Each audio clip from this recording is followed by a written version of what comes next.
lo primero que, Henry, quisiera que me saques la duda, que la consulta fue hecha por decreto, se convocó por decreto, ¿vale? Y mucha gente de la oposición correísta dice que se debió haber esperado que haya un pronunciamiento de la Corte Constitucional. Sí. ¿Esta movida política que ha habido es legal o no es legal y bajo qué criterios jurídicos? Bien, ante nada de eso, gracias por permitirme participar, dando una visión un poco más jurídica y imparcial de esta cuestión de la consulta a la cual estamos convocados, ¿no? Con respecto a tu pregunta, debo comentarte que cuando se llama, el presidente en este caso está facultado para llamar a una consulta popular o en este caso específicamente referéndum, ¿no? Luego hablaremos un poco de estas diferencias. Y claro, efectivamente tiene que antes tiene que pedir el pronunciamiento de la Corte Constitucional, pero no es un pronunciamiento donde la Corte tenga que decir si es constitucional o no, sino un pronunciamiento donde la Corte diga qué método se va a utilizar, si va a ser vía referéndum, vía asamblea constituyente o por la asamblea. O sea, los caminos que da la Constitución nada más no va a decir si es constitucional o no las preguntas, porque el examen de constitucionalidad lo que quiere decir es examinar si algo está apegado a la Constitución. Si el referéndum lo que va a reformar la Constitución, evidentemente que no va a estar a favor de la Constitución, está contrario. Entonces, la Corte Constitucional no hace un pronunciamiento de constitucionalidad, sino solamente de las vías por las que debe convocarse al pueblo. Dicho esto, pues, una vez que el presidente envía esta propuesta de él a la Corte para el examen de la vía adecuada, la Corte tiene un plazo para pronunciarse. Creo, si mal no recuerdo, son 20 días que tiene para pronunciarse vía término, ¿no? Que no son los días hábiles. Pasados los cuales, pues, si no hay pronunciamiento, el presidente pues envía directamente al CNE, como ocurrió en este caso.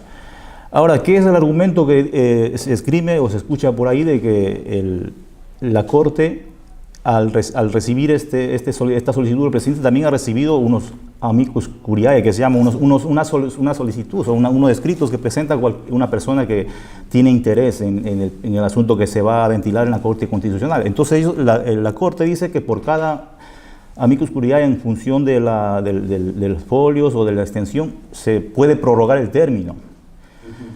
Pero esto no es del todo cierto. Los amicus curiae, en primer lugar, tienen que ser presentados por personas, no cualquiera.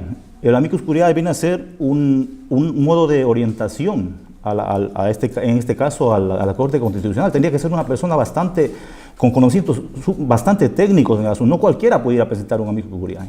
Y como se ve en Ecuador, el presidente parece que va y dice: yo voy a presentar este amicus curiae, pero sin ser el especialista en la materia que se está tratando. Entonces, en primer lugar, tenía que la Corte hacer un análisis de qué de sus escritos admite, ¿no? ¿Sí? Y luego, pues, eso no tiene incidencia para nada en los plazos, a pesar que la Corte Constitucional lo diga así.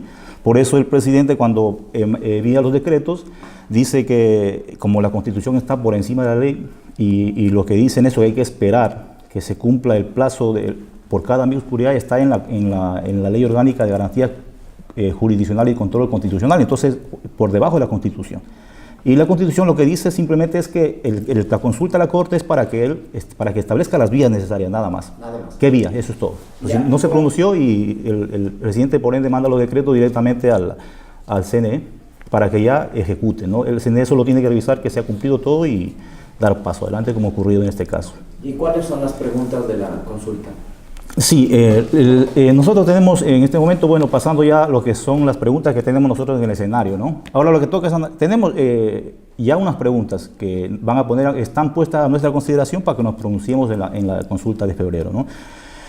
Lo que nos toca en este momento ya no es tanto analizar si estaba bien hecho, los motivos por los que los hicieron, sino analizar ya las preguntas para nosotros poder pronunciarnos como ciudadanos. Sí, independientemente de cualquier línea política o cualquier pensamiento que se tenga, hay que analizar las consultas como está escrita y el significado que tiene literal.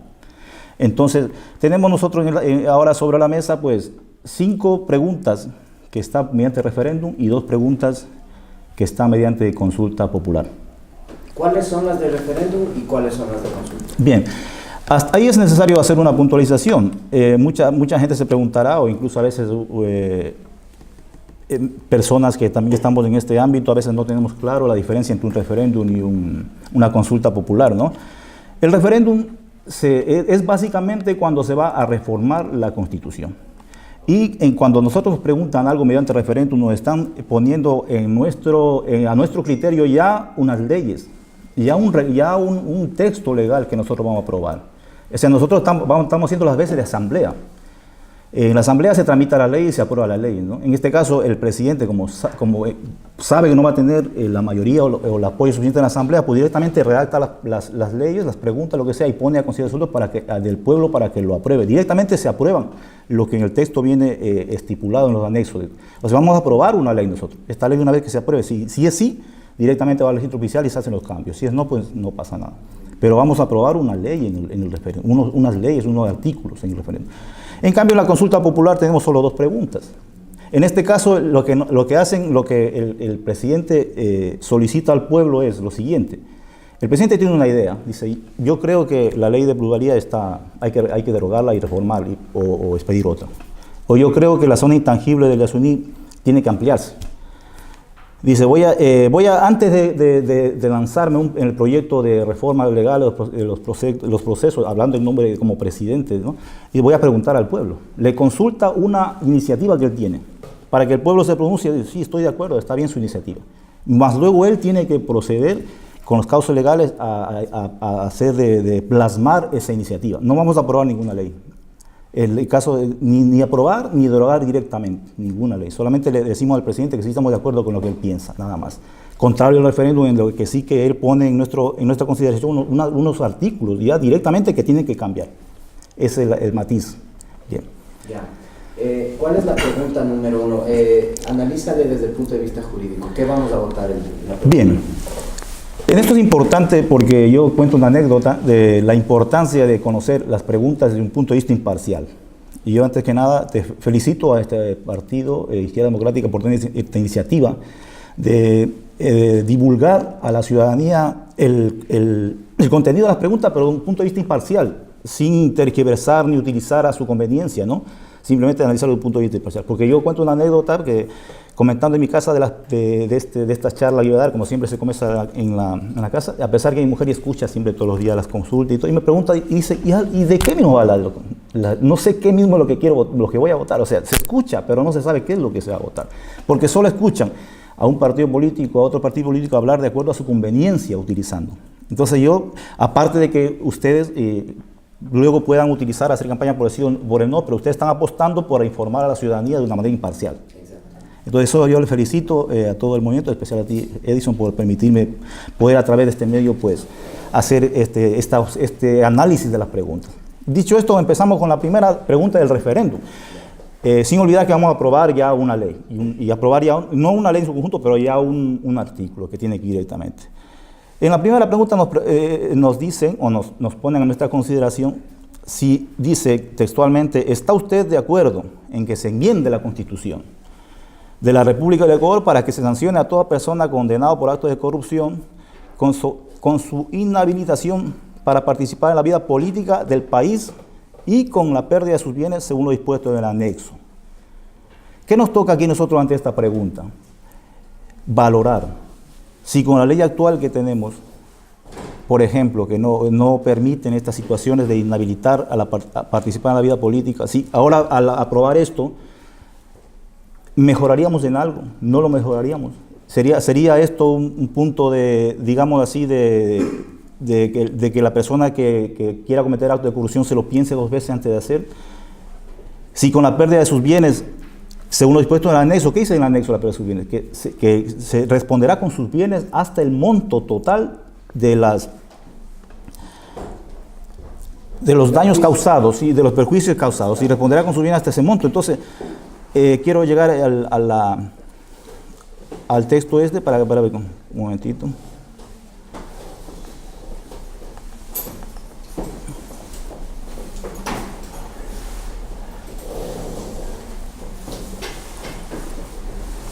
Sí, el monto total de los perjuicios causados. O sea, no solo está hablando de lo que ha defraudado, lo que se ha apropiado, sino resarcir los daños y perjuicios que ha causado al Estado. y a la sociedad. O sea que puede ser un monto bastante elevado, porque estamos hablando de... Hay una parte que hay alguna reflexión a si esta pregunta es violatoria de los derechos fundamentales, de los derechos humanos, ya que en este caso, por haber cometido una infracción, te estarían discriminando a los derechos de participación política. Sí. ¿Qué reflexión puedes hacer así? Mire, sí, efectivamente le inhabilitan para participar en la vida política del país, pero eso tiene unos matices. Dice, uno de los más importantes es que no podrá ser candidato nunca más a un puesto de elección popular, eso está claro. Y eso es parte de unas restricciones que se pone a la participación ciudadana, porque, por ejemplo, el hecho de una persona que tenga menor de 20 años, que no puede ser candidato, ¿usted cree que eso es violar los derechos políticos? ¿Usted cree que en este momento una persona menor de 20 años no puede ser candidato a presidente? Por la edad misma. ¿Usted cree que eso es violar los derechos políticos? No, porque siempre hay derechos, pues tiene que tener unas restricciones, ¿no? Y esa limitación, esto es una de las limitaciones. Usted ha cometido estos delitos, pues le pone como limitación de que nunca más podrá volver a ser candidato. No viola ningún derecho, desde mi punto de vista. Lo segundo, que tampoco podrá contratar con el Estado. Y los familiares, por ejemplo, Isabel pregunta si los familiares... No sé cómo planteas la pregunta. Es sencilla. Sí, puede preguntarlo. Si al político lo declaran culpable, los familiares también entrarían en esa suspensión de entrar a la política, a la vida política. No, es solo aparente para la persona que va a ser condenada con la sentencia ejecutoriada, ¿sí? Ahora, si se demuestra en un proceso no solo van a investigar a la persona, van a investigar también todo lo que conlleva, lo que hicieron hasta llegar a cumplir ese delito. Sí, porque si no sería como el caso del GLAS. Sí, a eso mismo voy. Entonces, si están procesando a una persona, en la investigación entra, ¿no? ¿Por dónde han desviado el dinero? ¿Por dónde? Entonces, si sucede que utilizaron familia, esas personas también van a sufrir esta condena. Sí, pero tiene que demostrar que esas personas participaron en el cometimiento del delito. Entonces, alcanza hasta esas personas. Sí alcanza, pero siempre que se demuestre que participaron. Es sí. Vale. La pregunta 2, en cambio, ¿de qué va? Sí. Bueno, antes que nada, pues quiero hacer un matiz sobre eso, porque también se ve que utiliza, al respecto, como tú dices, de violación de derechos políticos, escuché un comentario que decía que cómo es posible que la persona que ha cometido eso no pueda volver nunca más a votar, ni a sufragar, ni a nada. Debo decirle que estos derechos políticos en este momento en Ecuador, cuando una persona es condenado por un delito cualquiera, ya se le suspende los derechos políticos, pero por el tiempo de la condena y un poco más. Lo que hace en esta reforma, porque en los anexos dice más adelante, pierden los derechos de participación, pero solamente por un plazo de 10 hasta 25 años. O sea, extienden esos plazos a más tiempo, ¿no? Y luego lo recuperará por eso sufragar, pero los de candidatizarse sí que no volverán a tener. Entonces tampoco es que él va a cortar todo de raíz, ¿no? Bien. Una cosita. Y si le declaran al principal político como sospechoso, sí, y al familiar culpable, ¿no pasa nada, sigue políticamente ejerciendo? Sí, en este caso hay responsabilidad política y responsabilidad judicial. Al ser sospechoso en cualquier parte del mundo, mientras no haya sentencia, por eso habla claramente de sentencia condenatoria y ejecutoriada. O sea, primeramente, cuando una persona le condena, como este caso del ex vicepresidente Jorge Glass, tiene una sentencia condenatoria, pero todavía le falta ejecutoriado. ¿Qué quiere decir eso? Que porque mientras hay una sentencia condenatoria hay posibilidades de apelar. Y mientras no se cumplan todos los estamentos posibles de apelación, internos desde luego, ¿no? Porque el externo puede haber, no se ejecutaría. Entonces tiene que ser primero condenatoria y ejecutoriada, o sea que se le haya condenado y aparte de eso haya avanzado. Legalmente, sí, y ha agotado todos los recursos posibles. Agotado todos los recursos, se ejecutaría. Okay. Bien, yo tengo una pregunta. Cuando una persona va a ser candidato, en este caso de vicepresidente, presidente, da igual, pues sus bienes los declara antes, o sea, cuando se está postulando o no. En este momento. En la actualidad me dice cómo está la situación. Sí, en la actualidad. Sí. También, si se va a hacer la consulta, Por ende, digo, yo creo que sí, ahora mismo... eso no entraría en este momento en lo que está previsto con la reforma, ¿no? Pero yo debo decirle que en este momento sí que cualquier funcionario de cualquier nivel, antes de entrar, hace una declaración juramentada ante el notario de sus bienes, de lo que tiene, sí. Evidentemente eso no ha servido de mucho porque a veces se utilizan otras vías para ocultar los bienes, ¿no? Sí, pero esto es un poco aparte de lo... La reforma esta no toca ese punto. No toca ese punto. Lo único es vamos a la recuperación de lo que se haya podido sustraer del Estado mediante sus bienes, que responda con sus bienes. ¿Sí? Que falta aquí, si nos ponemos a analizar, faltaría por ampliar mucho, ¿no? Pero lo que yo viendo esto, lo que tenemos que valorar como ciudadanos es si que con esto se avanza algo, mejoramos en algo, o quizás si dejamos como está, eso tenemos que valorar, ¿no? Porque si nos podemos valorar si podía hacerse más, seguramente que se podía hacer más con la pregunta, pero tenemos que valorar, y como digo, si es que avanzamos en algo, si sirve de algo esto, y en función de esto, pues decidir nuestro voto en esta primera pregunta. ¿Sí? Avanzamos con la segunda pregunta. Vamos a la segunda. Bien, la segunda pregunta que tiene sus anexos también. En los anexos lo que está es, como les decía, los artículos que se van a entrar ya en la ley, ¿no? Sin necesidad de debate. La segunda pregunta dice, para garantizar el principio de alternabilidad. Esta es una pregunta que también ha dado mucho juego político, ¿no? Para garantizar el principio de alternabilidad, que se vayan cambiando la autoridad. ¿Está usted de acuerdo en enmendar la Constitución? Le recuerdo que una vez ya fue enmendada, y lo que van a hacer ahora es volver a lo que estaba antes, ¿sí?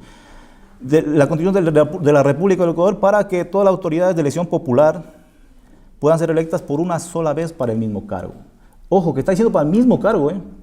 Por ejemplo, la persona que se cree afectada, que ha sido elegida 2 veces para un cargo, o para presidente o para vicepresidente, puede perfectamente postularse para asambleísta. ¿Sí?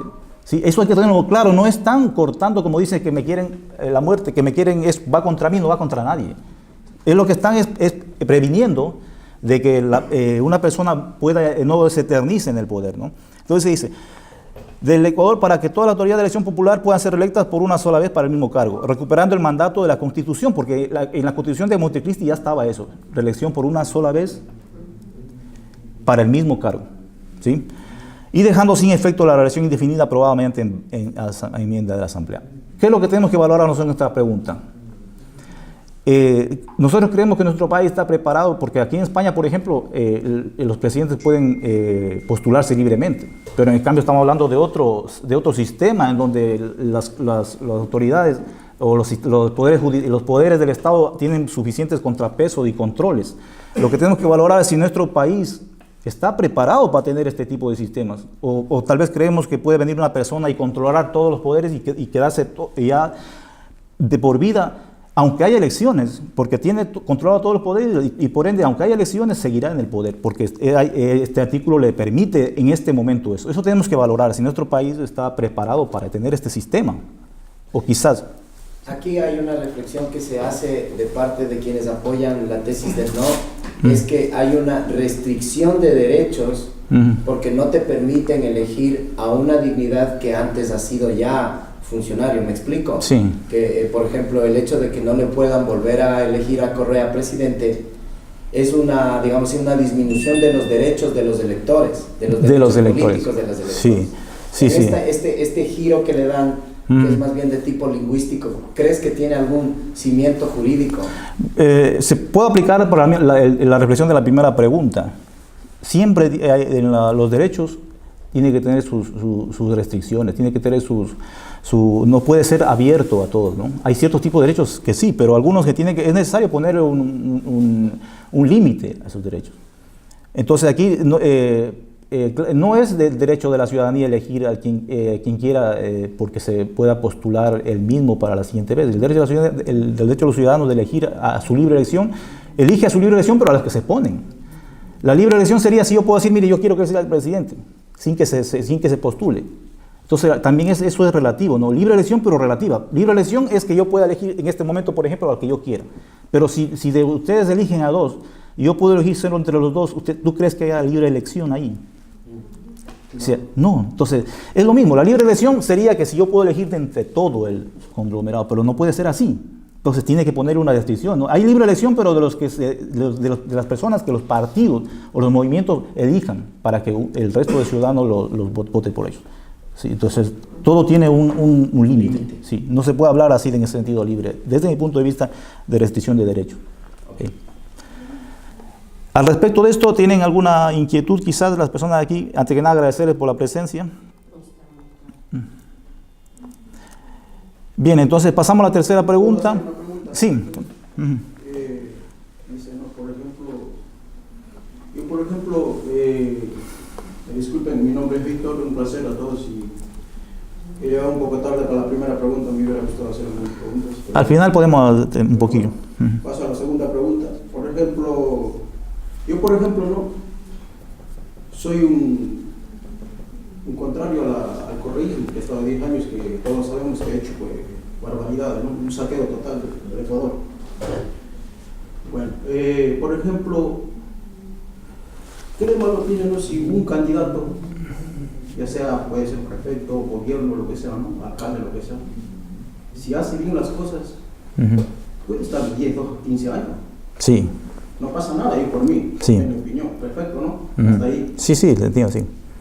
Si el ciudadano quiere elegir, perfecto, de acuerdo. Has hecho bien las cosas, pero si no has hecho bien las cosas, te vas a los 2 días, o a un mes, o a 2 meses, te vas, porque eres un corrupto o haces malas cosas. Ya está, eso es el sentido común, debería ser eso. Sí. Y con eso yo creo que no hay más. Pero su pregunta es que al respecto de que si no debería haber problema en que una persona pueda postularse de seguido, dice usted, definido. Ahí yo creo que, sí. Si no me has entendido, yo creo que estoy dejando claro que no estoy muy de acuerdo con esta pregunta. Sí. Por ejemplo, ahora mismo yo pongo un ejemplo claro. Por ejemplo, Rafael Correa, él dice que a lo mejor porque me tienen miedo. Sí. Por eso quieren hacer esta pregunta. Por mí, por ejemplo, no tengo ningún problema. Que venga y que la gente decida. Ya está. Por eso yo quiero retomar la respuesta, gracias por participar, quiero retomar la reflexión que hice al respecto de lo que tenemos que valorar en esta pregunta. En esta pregunta tenemos que valorar, ¿estamos preparados en Ecuador? ¿Está preparado el sistema? Hay que ver el sistema que tiene en Ecuador, el sistema de control. Hay que valorar eso. Porque no es lo mismo un país como europeo, que aquí, si una persona quiere hacer reformas para quedarse, o puede controlar todos y volverse a reelegir indefinidamente, puede hacer eso en Ecuador, puede pasar. O sea, hay que ver los peligros que ocurre con eso, ¿no? Eso que tengo que valorar en esta pregunta.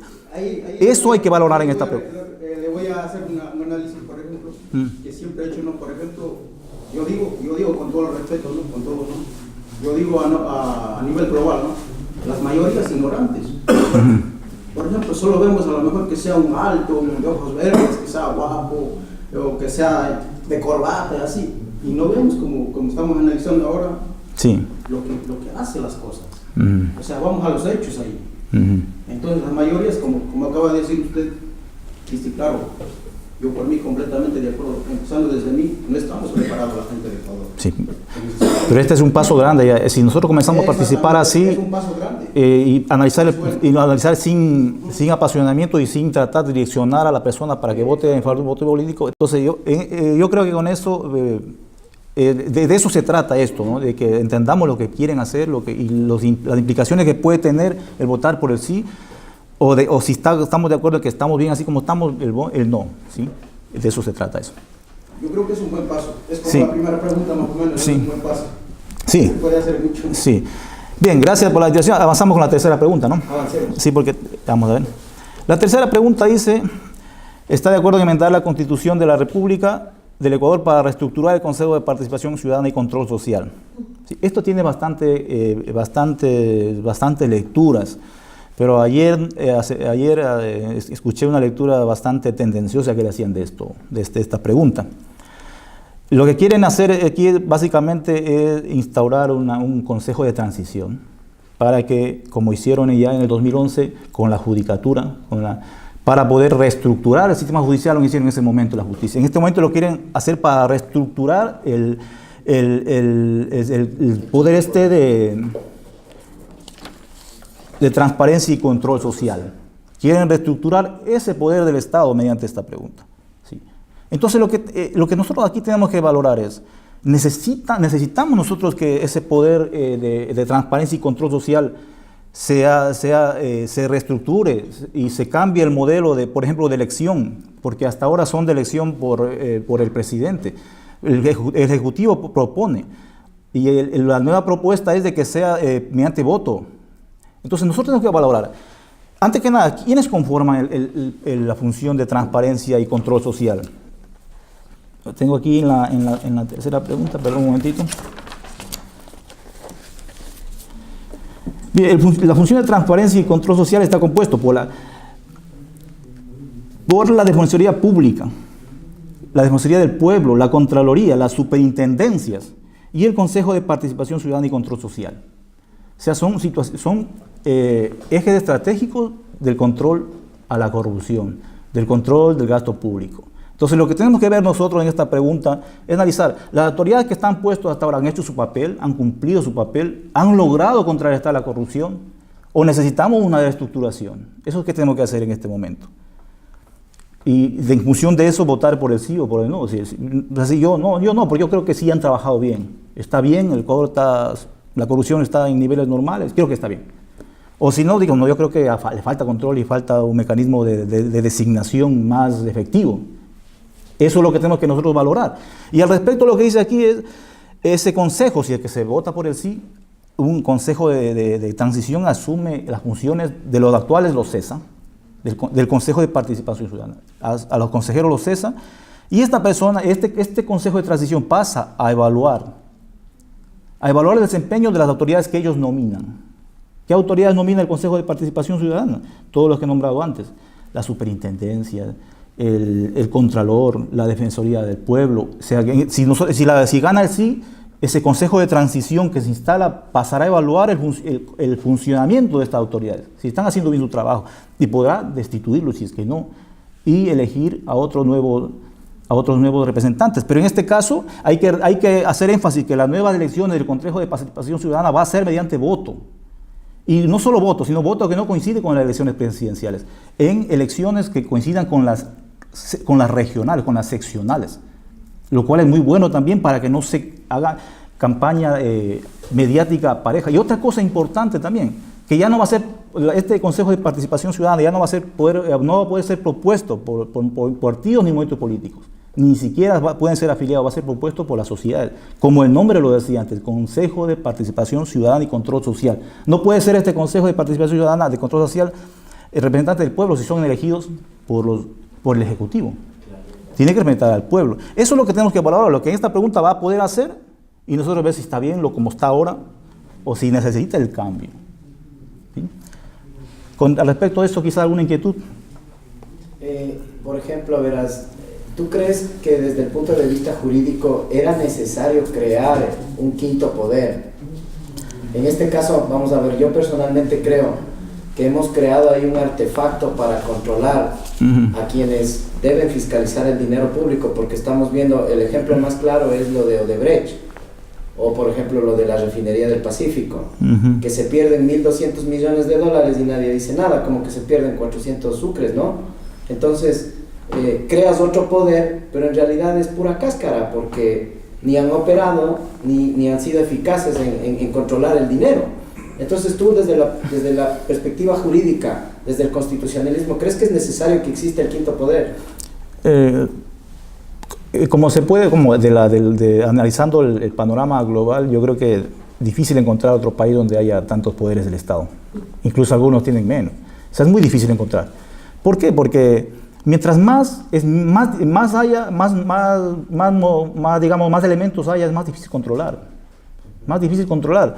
Entonces, la idea de este quinto poder que se llama tú, del Consejo de Participación Ciudadana y control, la función de transparencia y control social, la idea era de que el pueblo tenga ahí, el ciudadano tenga ahí una representación. Pero desde mi punto de vista no era necesario, si para eso ya elegimos a los tres, al Ejecutivo, al Legislativo y el Poder Judicial, que lo eligen ellos. Ya está, ¿para qué poner más? Eso es como un afán de querer demostrar que están de legitimarse, diciendo que estos son los representantes del ciudadano de a pie y nos están dando el visto bueno. Desde mi punto de vista no era necesario aumentar en este número, pero es lo que hay en este momento y es difícil cambiar esto. Ahí voy, otra pregunta. Sí. ¿Es difícil de quitar? Sí. ¿Es difícil de quitar ese quinto poder? Sí, en este momento los poderes del Estado son 5 y para reestructurar eso sí necesita una asamblea constituyente. O sea, hay que convocar a la asamblea constituyente. No se puede reformar con una reforma normal, un referéndum o consulta popular. No. Tiene que haber una asamblea constituyente que reestructure todo el sistema del Estado. Igual que lo hicieron en la de Montecristi, que le pasaron de 3 a 5. Sí, así le pasaron en su momento. Sí. Por ejemplo, yo veo que en Ecuador pasa igualito que en España, ¿no? Igualito. Por ejemplo, en España todos los poderes están ligados al gobierno. No hay separación de poderes. Y esto pasa con el control social. Sí. Yo no veo malo que haya un control anticorrupción. Perfectamente de acuerdo yo. Pero eso sí que trabaje lo que tiene que hacer. Independiente, ¿no? Independiente. Eso digo, igualito que en España. Pero el problema es que no trabaja. Entonces, a eso vamos, para eso estamos analizando. Sí, por eso es justamente lo que tiene que analizar esta pregunta. Pero que trabaje. Entonces, ahora lo que tenemos que hacer es, por eso digo, igualito que en España pasa ahora. Entonces lo que tenemos que hacer es separación de poderes. Sí. Entonces lo que tenemos que hacer es, ¿cómo hacemos esa separación? Eso está la clave. Eso es lo que propone esta pregunta cuando dice que un poder que es el de transparencia y control social, una parte importante que es el Consejo de Participación Ciudadana, que es que elige al resto, va a ser de elección mediante voto popular. Eso es una cosa, desde mi punto de vista, es positiva. Que va a ser mediante un voto y no voto cuando se elige presidente, sino en las seccionales. ¿Sí? Es una cosa positiva y aparte de eso no va a poder ser de ningún partido político. Va a ser lo que tiene que ser, representación del pueblo. Claro, tiene que haber una votación. Entonces, por ejemplo, no vendría mal no hacer una votación en la asamblea también. Que salgan por ejemplo, que salgan de los ciudadanos, de todos los ciudadanos, ¿no? Elegidos, por ejemplo, democráticamente y viendo los más, en este caso, los más honrados. Los más preparados. Sí. Entonces, esto es una cosa que se vaya a votación en la asamblea. Esto es algo que contempla también esta tercera pregunta. Dice que los miembros que se elijan después tienen que ser personas con reconocida trayectoria en la lucha social y en su respectivo momento. Sí. ¿Sabe dónde está el problema? Que nosotros estamos acostumbrados a ver los títulos. Sí. Los doctorados. El mismo Rafael Correa tiene 15 doctorados. Y mira lo que ha hecho el Ecuador. Entonces, por eso repito, tenemos que ver gente honrada. Y sí. Ahí va la contracorrupción. Sí. Lo más de honrada tiene que entender y saber para mí. Hombre, Estar no vamos a coger... Ya, pero es que ya se han dado muchísimos casos. No estoy diciendo que... Claro, imagínense lo que tenemos. Pero para eso está el pueblo, o sea, nada que ver títulos ni nada, está el pueblo. No Sí. está pintado. Claro. Bien, entonces esa es nuestra tarea en respecto a esta tercera pregunta. Analizarla bien, lo que se quiere hacer es de eso, el Consejo de Transición para reestructurar esa función como lo hicieron en su momento en la justicia. Pasemos a la cuarta pregunta. La cuarta pregunta, dentro del referéndum mismo, dice, ¿está usted de acuerdo en enmendar la Constitución de la República de Ecuador para que nunca prescriban los delitos sexuales en contra de niñas, niños y adolescentes? Yo creo que en esto hay poco que decir. Es una cosa que, cualquier cosa que sea mejorar en la protección de los grupos vulnerables, yo creo que debe ser bienvenido. Claro que puede haber muchas cosas que decían, se podía haber hecho lo otro, pero algo es algo, ¿no? Una cosa, Sí. ¿eso entra solo la violación? La violación entra solo en el aspecto sexual o también agresión? Abusos sexuales. Solo abusos O sea, no solo, abusos sexuales se refiere a todo, o sea, que atente contra la integridad. Dentro de la agresión, ¿no es cierto? La agresión Sí, dentro de la violación. sí, que también habla, es que también no solo habla de, lo que me quiere decir es que no sea solo violación, ¿no? Es sexual. Sí. O sea, lo sexual te digo. Sí. ¿Es solo, se refiere a esta pregunta solo a eso sexual? Atentado contra la libertad sexual, sí, es la libertad sexual. Al resto no. Sí, el resto de cosas no, pues usted, por poner mal ejemplo, por ejemplo, un asesinato de niños, no, eso no tiene. No, yo creo que en el caso de, por ejemplo, el de las personas mayores, que son, por ejemplo, en el caso... Otro grupo vulnerable, ¿no? Ajá. De que, por ejemplo, los familiares les quitan las propiedades Sí. a mayores, les dejan en la calle o les meten a... Sí, sí, sería bueno, por ejemplo, que haya también tratamiento de esos grupos vulnerables, pero en este caso solo para niñas y adolescentes y en cuestión de su libertad sexual, que no van a prescribir nunca, ni su acción para perseguirla, ni la pena. ¿Eso qué significa? Que les pongo un ejemplo del avance que tuvo. Es un avance esto, porque hubo un momento en Ecuador también que hizo otro avance. No sé si se recuerdan ustedes, antes en Ecuador la paternidad no se podía, una vez cumplidos los 18 años, me parece, un poco más, ya no se podía nunca más volver a solicitar o investigar sus orígenes. Ya, si se rezaba, por ejemplo, si una persona tuvo un hijo fuera de casa o un hijo que no lo reconoció, estaba esperando que pase el tiempo para que ese muchacho cumpla la edad que ya no pueda reclamar nunca más. En cambio, eso hizo un avance. Ahora la investigación, o sea, de la paternidad, puede hacerlo como ocurre aquí en España. Aquí en España usted ha visto que mayores ya ancianos están buscando a sus padres y le reclaman la paternidad. Esto es lo mismo. Bueno, lo mismo extrapolando en esa manera, ¿no? En los delitos sexuales, en la persecución ya no va a poder. Aquí, por ejemplo, usted ha visto que personas de 30 o 40 años están denunciando cosas que han pasado de la niñez, porque la acción para perseguirlo no prescribe. Eso es lo que están haciendo, la acción. O sea, un niño sufrió un abuso de pequeño, puede durante todo el tiempo denunciar a esa persona porque la acción para perseguirlo no va a prescribir, porque la acción también puede prescribir. Y ahora la pena es otra cosa, la pena tampoco prescribe. O sea, la pena quiere decir que una vez que le han enjuiciado, le han condenado a 20 años, si esa persona se fuga, nunca va a prescribir esa pena. Cuando venga le cogen y cumpla sus 20 años. Eso. Entonces yo creo que esto es un avance que poco hay que discutir siempre que es un avance, ¿no? Pero también, claro, a criterio usted valorar si es necesario o no. ¿Bien? Avanzamos con la quinta y última del referéndum. Esto es en temas ambientales. La quinta pregunta es: ¿está usted de acuerdo en enmendar la Constitución de la República del Ecuador para que se prohíba, sin excepción, la minería metálica en todas sus etapas, en áreas protegidas, zonas intangibles y centros urbanos, de conformidad con lo establecido en el anexo 5? No hay que perder de vista que está hablando solo de minería metálica, ¿sí? En todas sus etapas. Esto viene a raíz de un problema que hubo en una ciudad, en un pueblo en Ecuador que se hundió porque estaban buscando, haciendo minería por bajo de su pueblo. Entonces, yo creo que aquí tampoco puede haber muchas cosas que hablar sobre esto, porque parece que fuera un avance, ¿no?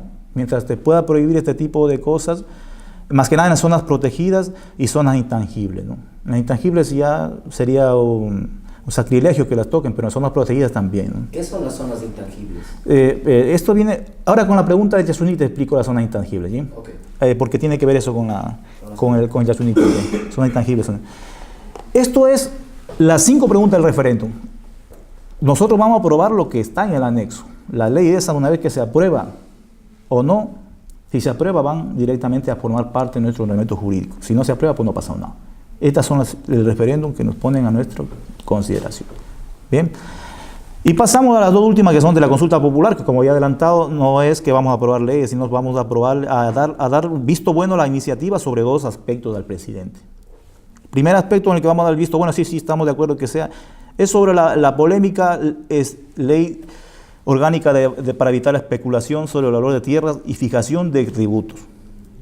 Dice, ¿está usted de acuerdo que se derogue la ley orgánica para evitar la especulación? Entonces nosotros, para eso nos pone en nuestra consideración, ¿es necesario eso? ¿Qué es esta ley orgánica? ¿Qué problema presenta esta ley orgánica en este momento? Entonces le voy a hacer un pequeño resumen de esta ley para que poner su la siguiente. Aquí habla de evitar la especulación. Y está muy bien pero no evitar, controlar la especulación no la pueden evitar nadie. La especulación es parte de la vida. Lo suyo aquí hubiera sido ley para frenar o para controlar la especulación, pero no evitar, nadie va a poder evitar que se especule. Además, parte de los mercados, los compañeros aquí económicos dicen que la especulación es parte incluso es necesaria de los mercados. Entonces, pero dice especulación. Pero ya yendo a la realidad, ¿quiénes especulan en Ecuador con las tierras? Esto habla de tierras, pero luego aplican también a los edificios. Es algo antitécnico, habla de especulación de las tierras, pero luego aplican también a los edificios, que no es lo mismo. Pero bien, ¿quién en Ecuador especula con las tierras? Poca gente se dedica. ¿Especular qué significa? Comprar solo con fines de ganar dinero con esa compra, no para usar ese terreno. Si compro. Y también con unos ciertos márgenes. Si es que compro y lo vendo antes de un año, especulación, por ejemplo. Entonces, eso significa especular. ¿Quién especula en Ecuador? Poca gente especula. Poca gente. Entonces, a ellos, pero debería ser relacionado a ellos, del control, no evitar que especulen, control de esa especulación. Ponerle a las personas que, por ejemplo, vendan menos de un año el terreno, que lo compren y lo vendan antes de un año, ponerle un impuesto considerable, ¿no? Eso sería el control. Pero luego, esta ley también está afectando a todas las personas que, como nosotros estamos aquí, nos compramos un terreno de gobierno, no compro para especular, lo compro para invertir mi dinero y tener ahí para que no pierda valor, porque se supone que un terreno nunca pierde valor, ¿no? Es una manera de inversión. Esta ley afecta a todos, pone en el mismo saco a la persona que, como nosotros, los inmigrantes más que nada, compramos con el esfuerzo un terreno allá, y afecta al especulador realmente. Al que le pone fuera es al constructor, como es normal, porque el constructor no compra para especular, sino para construir, le pone fuera. Yo tengo aquí una pregunta. En el término plusvalor, plusvalía, ¿se refiere únicamente a los bienes inmobiliarios? Por ejemplo, te pongo un ejemplo. Yo compro en la bolsa, ¿no es cierto?, unas acciones y me genera eso un plusvalor, una rentabilidad. Eso también forma parte de la plusvalía. Sí. Plusvalía, eso, o en este caso la ley solo se refiere a los bienes inmuebles. Inmuebles, sí. Ok, es literales. Sí, inmuebles, es solo para bienes inmuebles. Okay. Dice sobre tierras, pero aplican también al edificio. La ley dice sobre tierras, debería ser sobre la especulación de la tierra, pero asemejan a edificios también. O sea, son bienes inmuebles. Sí. Pero, sí. En este caso, la licencia para construir no la dan los municipios en este caso. Los que realmente mueven todo esto son los municipios. Porque en Ecuador, incluso tierras que han estado protegidas, se ha quitado la protección para hacerlas, por ejemplo, en la parte de la costa, se han violado derechos incluso de propiedad. ¿Y quién lo ha hecho? En los municipios. Entonces, ahí los municipios quedan fuera y parte de los que contribuyen a la especulación son los municipios, y en España tenemos muchísima experiencia. Sí, pero eso en Ecuador no esta ley no va en ese sentido. O sea, no va a controlar la especulación de que tú dices aquí, especulación inmobiliaria, como en Marbella, no va. Pero sin embargo, me refiero a que no se ha puesto tampoco un codo a los municipios que son los que otorgan licencias para construir. O sea, regular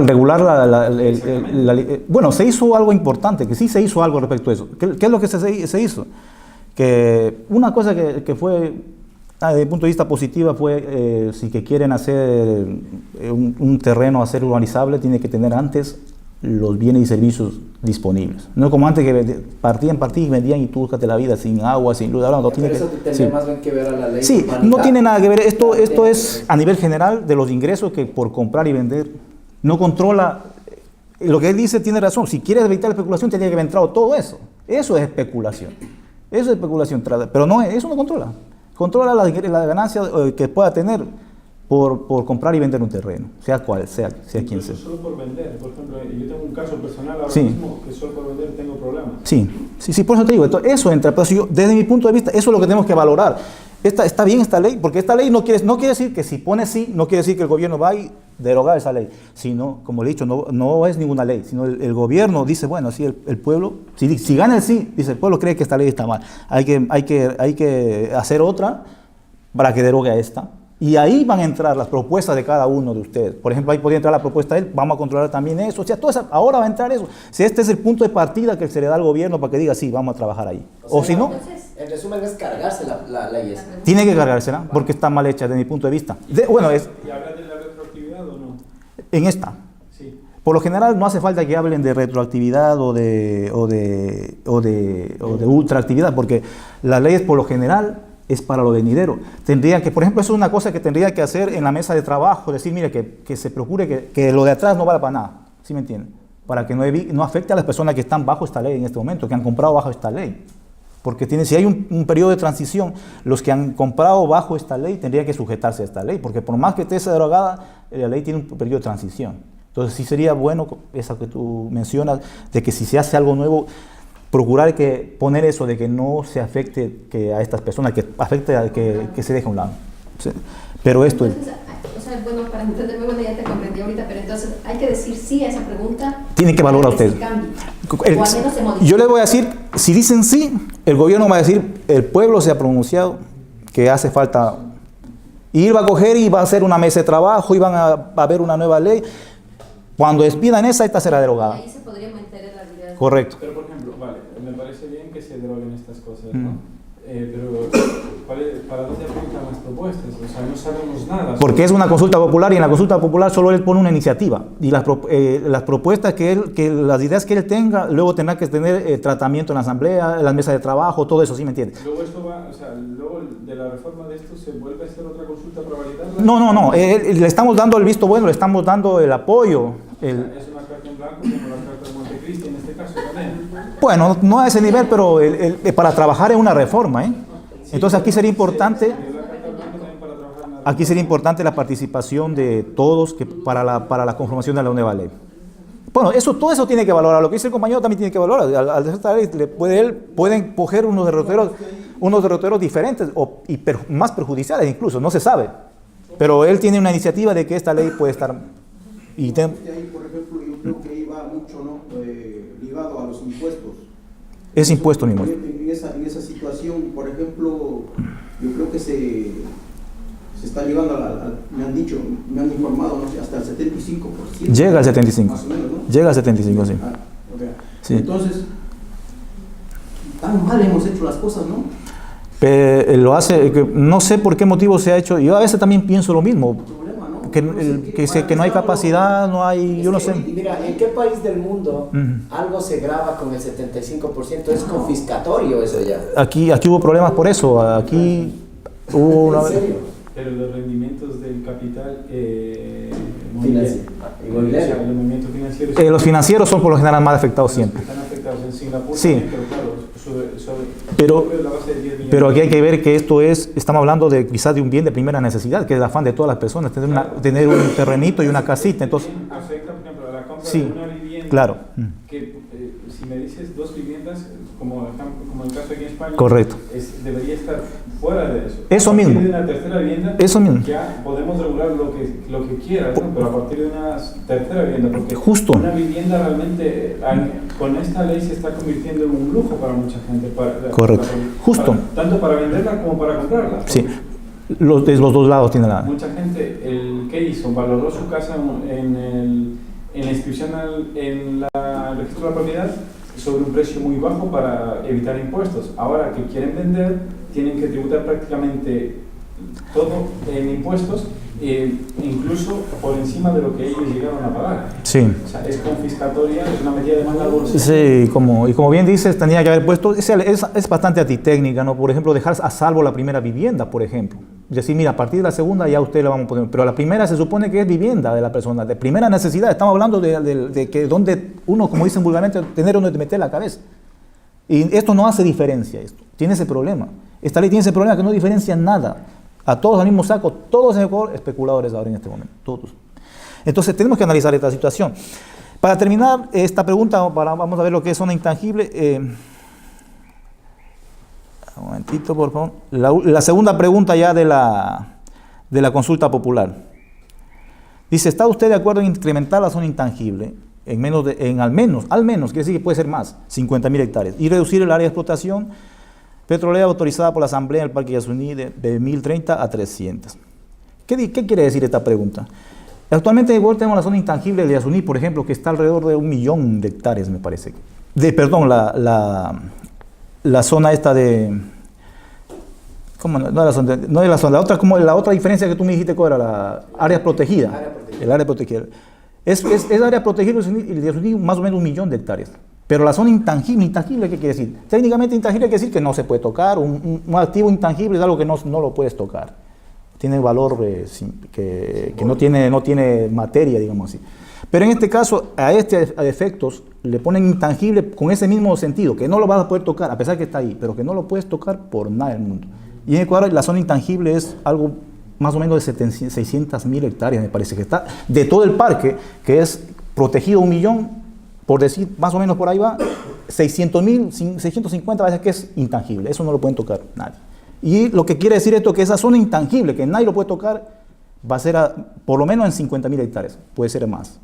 Quiere incrementar esa zona intangible dentro del parque, algo 50.000 más que no se va a poder tocar para nada. Y reducir de 1.030 hectáreas que está permitido explotar a 300 hectáreas en el Yasuní. Yo creo que aquí tampoco hay mucha pérdida.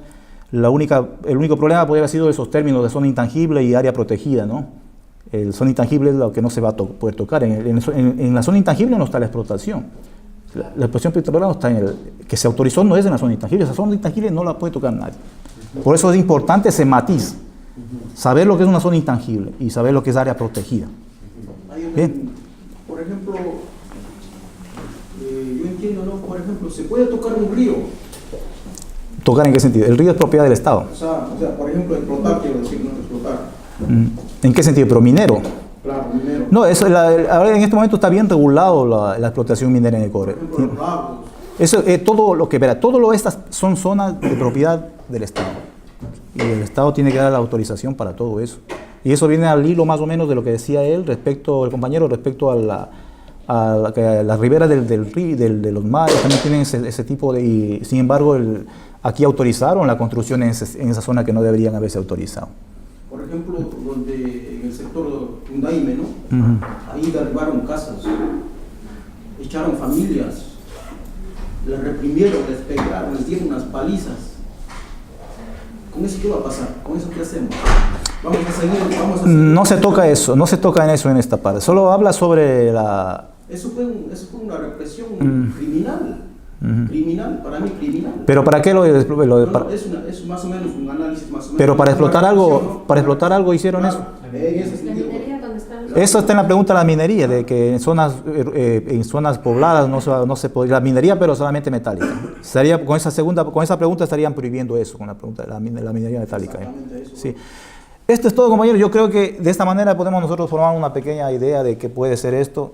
Luego disculpen cualquier dato que se me pase por alto. Yo hago lo posible para intentar colaborar en que nosotros tomemos el voto consciente y pensado.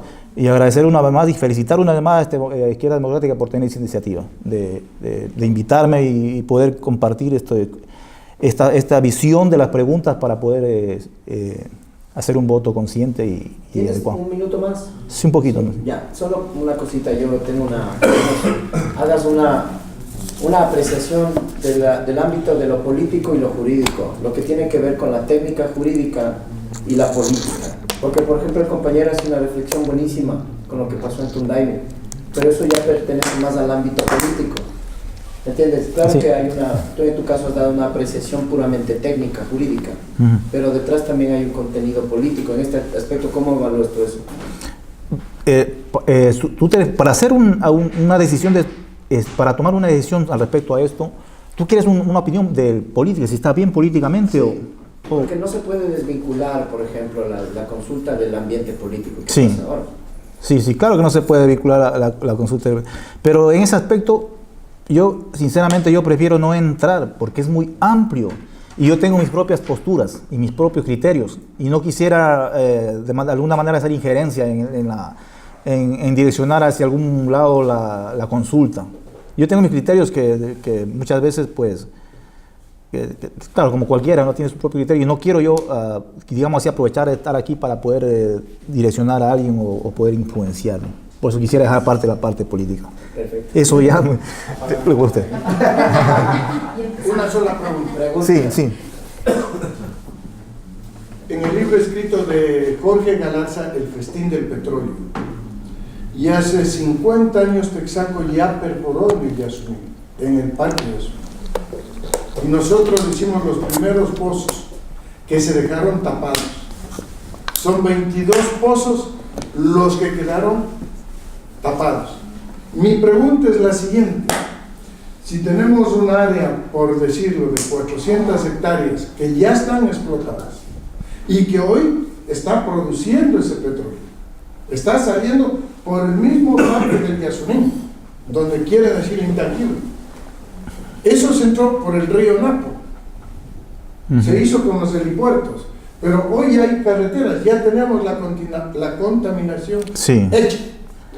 Están por la zona intangible, las carreteras, ¿no? Exactamente. Hay hoteles de turismo que están ahí. Está la Facultad de Biología de la Universidad Católica. Hay un centro de investigación que está ya trabajando ahí. Entonces yo no entiendo quién mismo vamos a hacer. En este aspecto, su inquietud es también la de muchos activistas ambientales, porque en lo que se pretendía era que se prohíba, no que se ponga de bajar de 1030 a 300, pero lo que ellos dicen, peor es nada, dicen ellos también. Algo se va a hacer. Lo ideal habría sido que se prohíba directamente todo, ¿no? No aumentar zona intangible, ni disminuir las hectáreas, ni nada, sino simplemente así, mira, se prohíbe la explotación en el RUNI. Puede aumentar la zona intangible que quiera. Pero así ha quedado la pregunta. Y algo se mejora, no lo sé, eso tendríamos que valorar. ¿Sí?